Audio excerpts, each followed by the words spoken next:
अपने पसंदीदा शो के फुल एपिसोड देखने के लिए अभी डाउनलोड करें दंगल प्ले ऐप।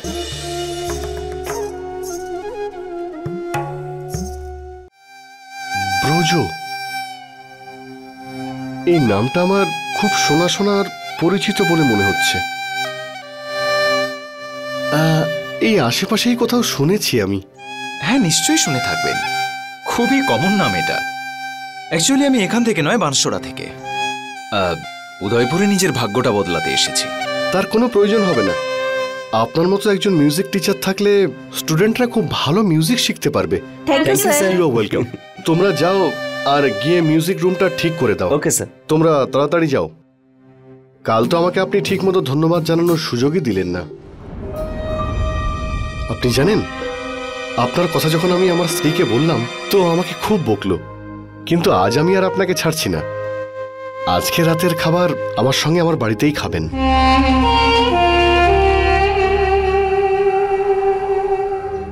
আমার ওয়াইফ আপনাকে দেখলে খুবই খুশি হবে। আপনার স্ত্রীর সাথে দেখা হলে আমারও খুব ভালো লাগবে। আপনি হয়তো জানেন না আমি এই সুযোগটার জন্য কত অধীর আগ্রহে অপেক্ষা করছি। জ্যোতি বশিষ্ঠ, আমাকে স্বাগত জানানোর জন্য রেডি হও।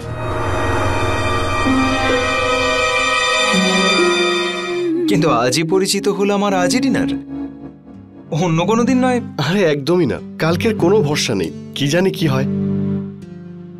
আর যখন আমি আমার স্ত্রী জ্যোতিকে বলবো আপনার সঙ্গে দেখা হওয়ার পরেও বাড়িতে নিয়ে যাইনি, তাহলে ও খুব রাগ করবে। আচ্ছা, আপনি কি চান যে আমি আজকে আবার আমার স্ত্রীর কাছে বকা শুনি? আপনি হয়তো জানেন না ব্রজবাবু, একজন নারীর সিঁদুর রক্ষা করে আপনি ওকে কি দিয়েছেন। পঙ্কজবাবু, আপনি খামোকা একজন সাধারণকে মহান বানাচ্ছেন। যাই হোক, এখন তো আর আপনার কথা ফেলতে পারি না। এই তো খুব ভালো কথা। আমি এক্ষুনি আমার ওয়াইফ জ্যোতিকে ফোন করে সব বলছি।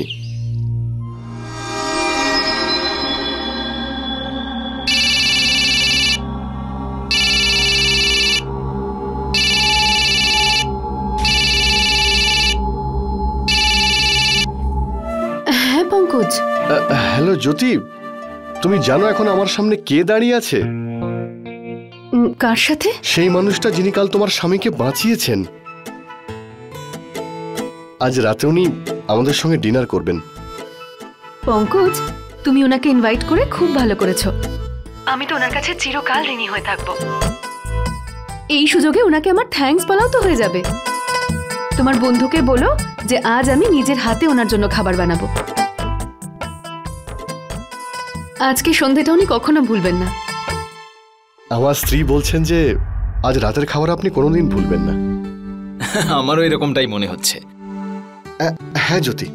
আচ্ছা পঙ্কজ, ওনাকে জিজ্ঞাসা করে নাও যে উনি যদি ডিনারে স্পেশাল কিছু খাবার খান তাহলে। আমার স্ত্রী জিজ্ঞেস করছেন কোন খাবারটা আপনার বেশি পছন্দ। আরে আপনিও পঙ্কজবাবু, এসবের আবার কি দরকার? মনে হচ্ছে আপনার এখনো বিয়েই হয়নি, না হলে এরকম প্রশ্ন আপনি করতেনই না। একটা টিপ দিচ্ছি, স্ত্রীকে বেশি প্রশ্ন করতে নেই। আরে বলুন না আপনার কোন খাবারটা পছন্দের।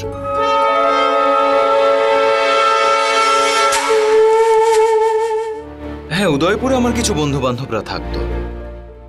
ওদের বাড়িতে আমি লাউয়ের কোপ্তা আর মেথির পরোটা কয়েকবার খেয়েছিলাম। বাস এটাই আপনি বানাতে বলুন। আচ্ছা আচ্ছা। হ্যালো জ্যোতি, ওনার পছন্দের খাবার হলো মেথির পরোটা আর লাউয়ের কোপ্তা।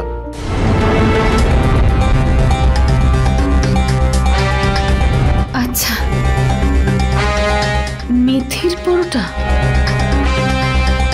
লাউয়ের তরকারি। কেন, কি হলো? তুমি রান্না করতে পারো না? না না পঙ্কজ, সেরকম কোনো ব্যাপার নয়। খুব ভালো করে বানাতে পারি আমি। তোমার বন্ধুকে বলো এই স্বাদ উনি কখনো ভুলতে পারবেন না। আচ্ছা, আমি এখন ডিনারের ব্যবস্থা করি। হ্যাঁ, বাই।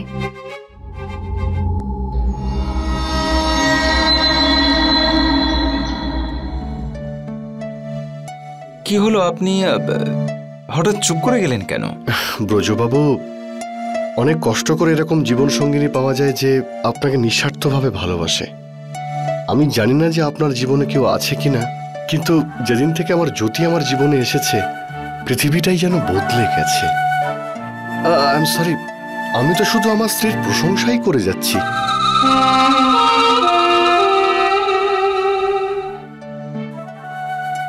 সত্যি বলতে আমি ওকে ছাড়া বাঁচতে পারবো না। কিন্তু আমি এমন কিছু করতে এসেছি পঙ্কজ বশিষ্ঠ, যেটার পরে তুমি না বাঁচতে পারবে আর না মরতে পারবে। আপনি শুধু দেখতে থাকুন কিভাবে আপনার জীবনকে আপনার থেকে আলাদা করে দিই।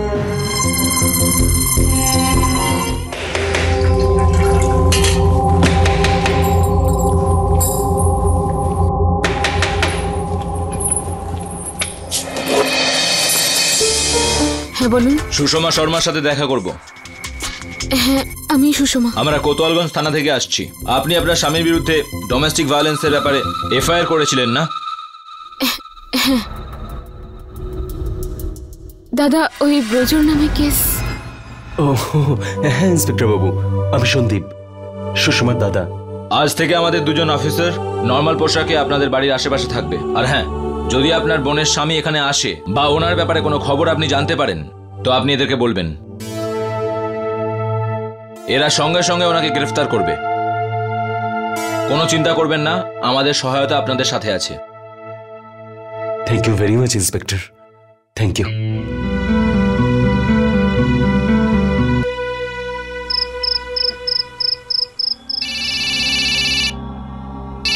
পঙ্কজ ফোন করেছে নিশ্চয়ই।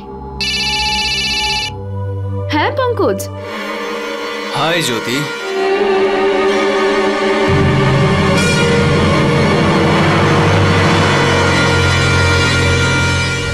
হ্যালো, কি হলো? ওহো, বুঝতে পেরেছি। আমার গলার স্বরে আজও সেই ব্যাপারটা আছে, তাই না?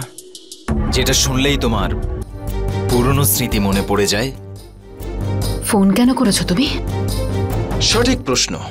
কারণ আমি যে কখনো কোনো কাজ অকারণে করি না। আর এই কথাটা তোমার চেয়ে ভালো আর কে জানে, তাই না জ্যোতি? কি তোমার মতলবটা কি বলো তো? আমি কি বলতে চাইছি সেটা বাদ দাও, শুধু একটা সুন্দর সারপ্রাইজের জন্য প্রস্তুত হয়ে যাও।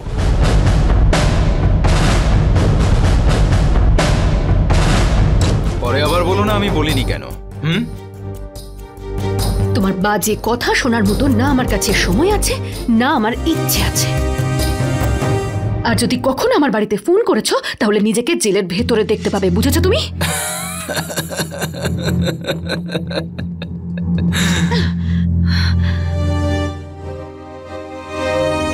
যা কিছু তুমি আমার সাথে করেছো না, সেই সব কিছুর হিসেব নিকেশ আমি মিটিয়েই যাব, তাও সুদ সমেত।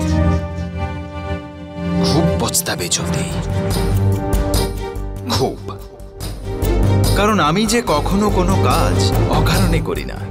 আর এই কথাটা তোমার যে ভালো আর কে জানে। শুধু একটা সুন্দর সারপ্রাইজের জন্য প্রস্তুত হয়ে যাও।